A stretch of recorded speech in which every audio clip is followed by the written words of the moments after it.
Hello friends, welcome to Chef Gayatri's Kitchen. இன்னைக்கு நம்ம பார்க்க போற டிஷ் என்னன்னா the yummy Milkmaid Semiya Payasam.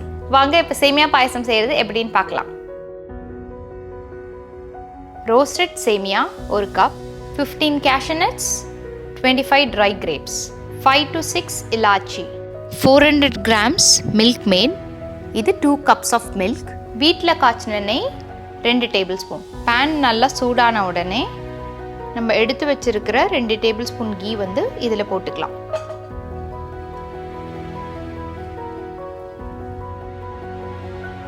இப்போ நெய்யை போட்டுட்டு இப்போ கேஷ்யூ நட்டையும் திராட்சையும் இதில் போட்டுக்கலாம். இப்போ நல்லா இதை ரோஸ்ட் பண்ணி எடுக்கணும். ஸ்டவ்வை நல்லா சிம்மில் வச்சுட்டு ரோஸ்ட் பண்ணுங்க. ஸோ ஹை ஃப்ளேமில் வச்சிங்கன்னா திராட்சை சீக்கிரம் பிளாக் ஆகிடும். ஸோ அதனால் சிம்மில் வச்சுட்டு பொறுமையாக ரோஸ்ட் பண்ணுங்கள். பட் கண்டிப்பாக ட்ரை பண்ணி பாருங்கள். ரொம்ப ஸ்வீட்டாக இருக்கும், ரொம்ப டேஸ்ட்டாகவும் இருக்கும். இங்கே யாராவது கெஸ்ட் வந்தாங்கன்னா இந்த மாதிரி ஸ்டைலில் பண்ணி கொடுங்க. சரி, இப்போ கேஷ்யூ நட் ஆல்மோஸ்ட் ரோஸ்ட் ஆகிடுச்சு. நம்ம திராட்சையும் நல்லா ரோஸ்ட் ஆகிடுச்சு. இப்போ நம்ம இதை ஒரு பவுலில் மாற்றிக்கலாம். இந்த கீ எடுக்காதீங்க, ஏன்னா இந்த சேமியாவை இதே கீயில் ரோஸ்ட் பண்ண போகிறோம். இப்போ நம்ம இதை எடுத்து ஒரு பவுலில் ட்ரான்ஸ்ஃபர் பண்ணிக்கலாம்.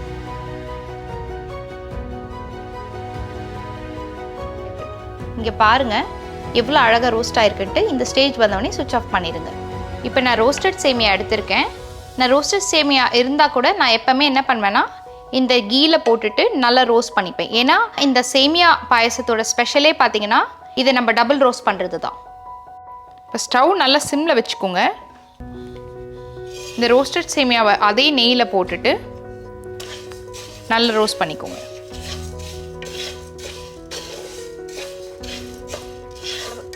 இப்போ பாருங்கள் சேமியா எப்படி ரோஸ்ட் ஆகிருக்குன்ட்டு.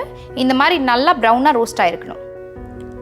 1 கப் சேமியாவுக்கு 2 கப் பாலும் 3 கப் ஆஃப் வாட்டர் ஆட் பண்ணிக்கோங்க.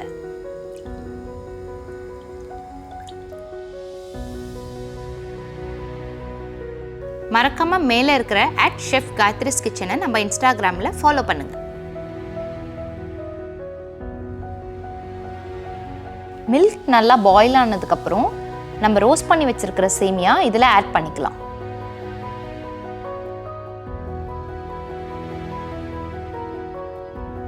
இப்போ அடுத்தது நம்ம ரோஸ்ட் பண்ணி வச்சிருக்கிற கேஷ்யூ நட்டும் அந்த ரேசன்ஸும் இதில் ஆட் பண்ணிக்கலாம்.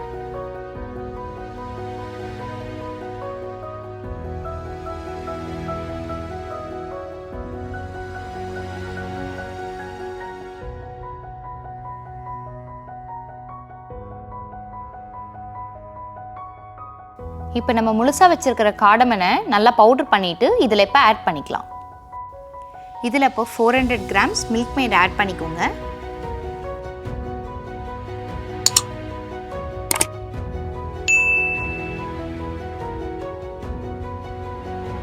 இப்போ 4 to 5 சாஃப்ரானை ஆட் பண்ணிக்கலாம். நீங்கள் சாஃப்ரான் ஆப்ஷனல் தாங்க.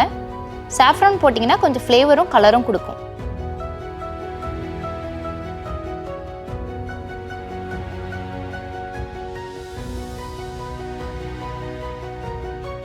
இப்போ நம்ம ஒரு 1 pinch சால்ட் ஆட் பண்ணிக்கலாம். நம்ம எப்போ எந்த ஸ்வீட் செஞ்சாலும் சால்ட் ஆட் பண்ணணும். அப்போ அந்த ஸ்வீட்டை கொஞ்சம் அதிகமாக எடுத்து கொடுக்கும். அது ரொம்ப டேஸ்ட்டாகவும் இருக்கும் அந்த டிஷ். இப்போ நம்ம இதை மிக்ஸ் பண்ணிக்கலாம்.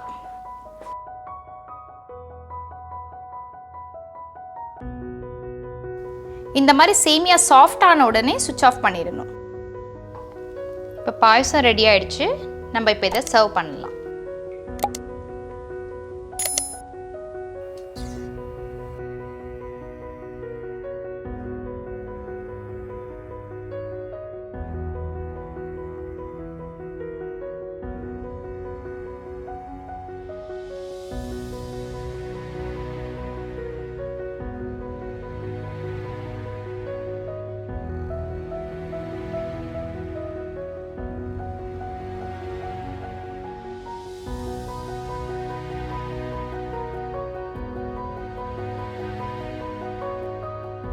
ஓகேங்க, இப்போ இந்த பாயசம் ரெடி ஆயிடுச்சு. நான் அதை டேஸ்ட் பண்ணி சொல்கிறேன் எப்படி இருக்குன்ட்டு.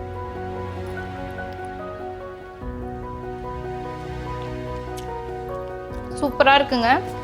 இது மழையில் மட்டும் செஞ்சு சாப்பிட்டீங்கன்னு வச்சுக்கோங்களேன், வேற லெவல். ஸ்வீட், அந்த டெக்ஸ்சர், அந்த கேஷ்யூ நட்டோட க்ரன்ச்சி எல்லாமே சூப்பராக இருக்குது. இது இந்த மாதிரி கன்சிஸ்டன்சியில் இருக்கிறது தான் இந்த பாயசத்துக்கு டேஸ்ட்டே. இது கண்டிப்பாக திக்காகவும் ஆகாது. இதை நீங்கள் எவ்வளோ நேரம் வெளியே வச்சாலும் இதே டெக்ஸ்சரில் தான் இருக்கும். இந்த ரெசிபியை கண்டிப்பாக ட்ரை பண்ணி பாருங்கள். மறக்காமல் கமெண்ட் பாக்ஸில் கமெண்ட் போடுங்க. Please like, share and subscribe chef Gayathri's kitchen. Bye.